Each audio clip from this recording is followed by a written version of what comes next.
Jeg hedder Henrik Holm, og jeg er museumsinspektør her på Statens Museum for Kunst. Og vi skal se på et meget, meget stort maleri af Vigilius Eriksen. Og min gæst, det er dronning Margrethe den anden af Danmark. Så jeg vil gerne starte med at spørge, hvordan kan det være, at de har valgt netop det her maleri? Jeg synes, det er et fantastisk flot billede, og det er spændende, fordi Juliane Marie er en interessant person. Hun har ikke noget særlig godt navn i vores historie, men hun var en begavet dame. Jeg ved, at hun har korresponderet med højt begavede mennesker uden for Danmark. Hun har haft de der kontakter, og man har givet også regnet hende for noget. Hun var jo Frederik den V's anden hustru, hans første hustru, Louise, engelsk prinsesse, dør, og så bliver han gift med denne Juliane Marie fra, hvor var det nu, hun var fra? Hun var fra tysk fyrstendømme i hvert fald. Ikke særlig stort. Hun kom til Danmark, hun blev gift med kongen, de fik en søn, arveprins Frederik blev han kendt som. Hun bliver gift, som sagt, med en konge, som må have været en del ældre end hende selv, og vist nok var ganske påvirket af alkohol, da han blev gift med hende. Og han dør ret tidligt. Ja, det er 1766, han dør, ja. Hun har været enke i 10 år på det tidspunkt, han har andre år. Det var jo hendes mands søn af første ægteskab, Christian, der var blevet konge, Christian den 7. Og han var et problematisk menneske, og det har hun jo kunnet se og mærke med det samme. Hun var bestemt ikke, det kan man også se på billedet, hun var ikke bestemt ikke noget lille med. I hvert fald udviklede hun sig til at blive en dame med sine meninger og sine tanker. Hun har ganske givet villet noget med sig selv.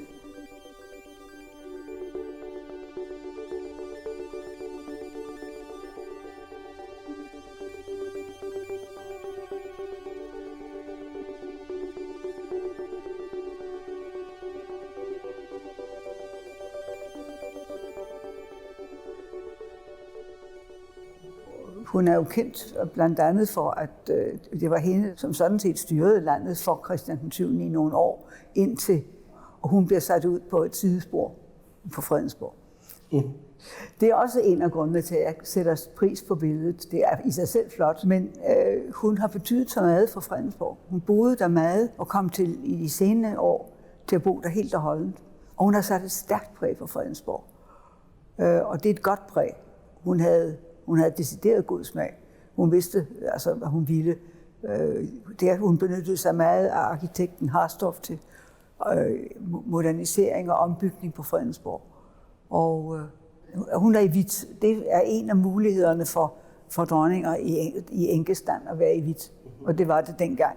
Men den baggrundsfarve, hun har valgt, den der grønblå, den er jo vanvittigt dristig. Og det er jo netop ikke det der kongeligt rødt, som man er vant til at se til kongelige portrætter. Hun har den der elegante farve. Jeg er så ved med, at det ikke er noget, jeg tror ikke, at det er noget, som Vigilius Eriksen har påduttet hende. Jeg tror, at hun har haft det selv, og synes, at det var en god baggrund at have. Hun står foran en tronstol. Ja. Og stolen og draperierne har det samme motiv. Og så vidt jeg kan se, så har det lille stykke tæppe, hun står på, også det samme motiv. Det er noget meget enkelt noget. Det er sådan nogle blade. Det skal nok være laurbærblade, men det er ikke laurbærblade i den klassiske fortolkning, hvor de sidder sådan. Det er meget smart. Meget flot, synes jeg. Og det eksisterer ikke længere, nogle af de her... Nej, det gør det ikke, men til gengæld har jeg tilladt mig at kopiere mønstret på et gæsteværelse, på kongens soveværelse, såkaldt på Christian den 7. palæ, som blev gjort i stand for nu efterhånden et helt lille år siden. Og jeg skulle finde noget og tænkte, at kombinationen af den der lidt grøntyrkis, nu om stadig vil man kalde den petro, men det kunne de jo ikke kalde den, for de havde det ikke. Men altså, den der grønblå farve, og med guldet, jeg synes, det var så raffineret, så jeg fik faktisk kopieret det på den seng, der står derinde. Og så er der selvfølgelig hvidt underfor i sengeomhænget, som minder om hendes kjole. Ja. Og det kan man selvfølgelig grine af. Men Derfor føler jeg mig på en eller anden måde meget forbundet med det maleri. Jeg har et lidt personligt forhold til det også på den måde. Ja. Nej, men hun var en betydelig personlighed. Det er der ingen tvivl. Hun har været en personlighed. Det er jo det. Altså, hun har haft gennemslagskraft.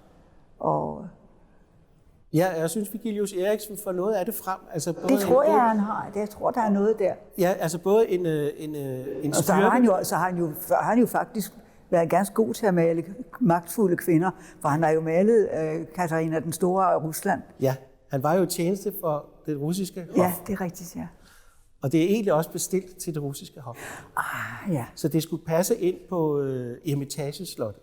Skulle det? Og det kan måske have gjort noget for, hvilket format det skulle arbejdes i, fordi det skulle passe ind i en større sammenhæng. Det kan man jo tænke sig, ja. Så det blev faktisk sendt til den russiske zar og hængt op der. Og så kom det tilbage her, da det blev solgt ud fra Eremitageslottet i 1939. Nej, det anede jeg ikke. Det har været hele vejen. Ej, hvor fantastisk. Og jeg anede ikke, at det ikke havde været i Danmark altid. Det blev købt tilbage, fordi at man ønskede det. Og så, det var da godt. Det er jeg da glad for. Og nu kom det så hertil. Det er jeg virkelig glad for. Ja. Så det har virkelig været ude på en meget, meget lang historisk rejse. Og det er måske også noget af det mest, elementære, som jeg glæder mig over ved kunst, af ældre kunst, det er, at det på en måde er fantastisk, at hun er her endnu. Ja, eller igen. Ikke, altså, at vi kan, det er 1776, og vi sidder her og ser på en... jeg får fornemmelsen af, at hun har levet, at hun er der. Jamen, hun er meget præsent. Ja, at hun er... Ja, der er både noget følsomt og noget meget ophøjet over det der. Og det kræver en god kunstner at kunne få sådan en, tvetydighed eller flertydighed ind i et kunstværk. Jeg synes, det lykkes helt utroligt godt. Ja, det er dejligt ved det. Vi kunne måske gå videre til at tale om, mere generelt om, hvad kunst betyder for deres majestæt, fordi det er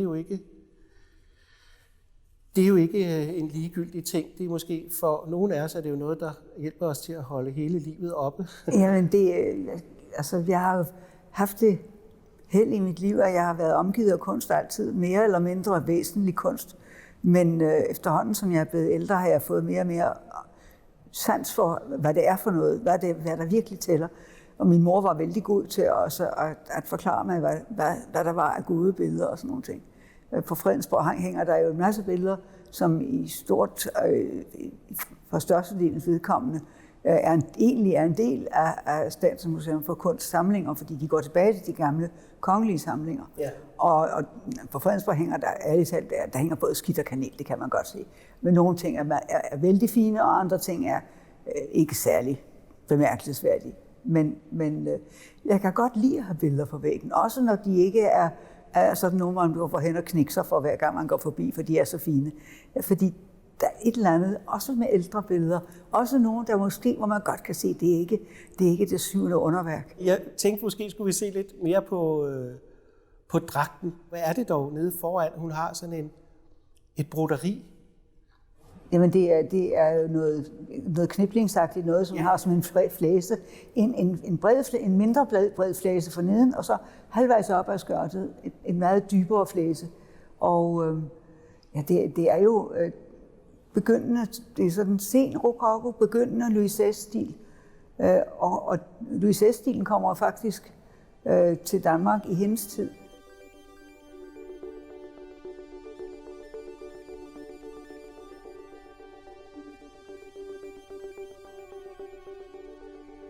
Dragten er tæt på rokoko, men alligevel ikke helt. Den er lidt mere streng. Man kan også se det, på at vi er nået op i en senere tid end rokoko, når man ser på det første valget af farve, tror jeg. Og også, når man ser på det ornament, broderiet på stolen, det er jo meget afmålt. Det er jo ikke noget, der er ikke noget snydret der, og ingen små bevægelser i alle mulige retninger. Det kører sådan. Det er mere klassicistisk. Det er jo nok laurbærgrene, der snor sig om de der 3 linjer. Også den her meget enkle trekantskomposition er jo meget... Det er et klassisk træk at have så enkel, så simpel og så rolig en komposition. Det er jo ikke rokoko. Rokoko, det er jo langt mere spraglet. Og, og lidt i alle retninger. Ja, men her der er, hvad skal man sige, broderierne og pynten er ligesom på selve den centrale krop. Ja. Så det hele er meget mere stringent. Også det der fald, der er over draperiet, det er jo, altså det er klassik at se det der klæde, der falder så velordnet ned der. Det er så sjovt at få lov at snakke om billedet, for jeg synes, at det er et pragtfuldt billede, og jeg blev også så inspireret af farverne i sin tid, da det gæsteværelse skulle gøres i stand. Ja.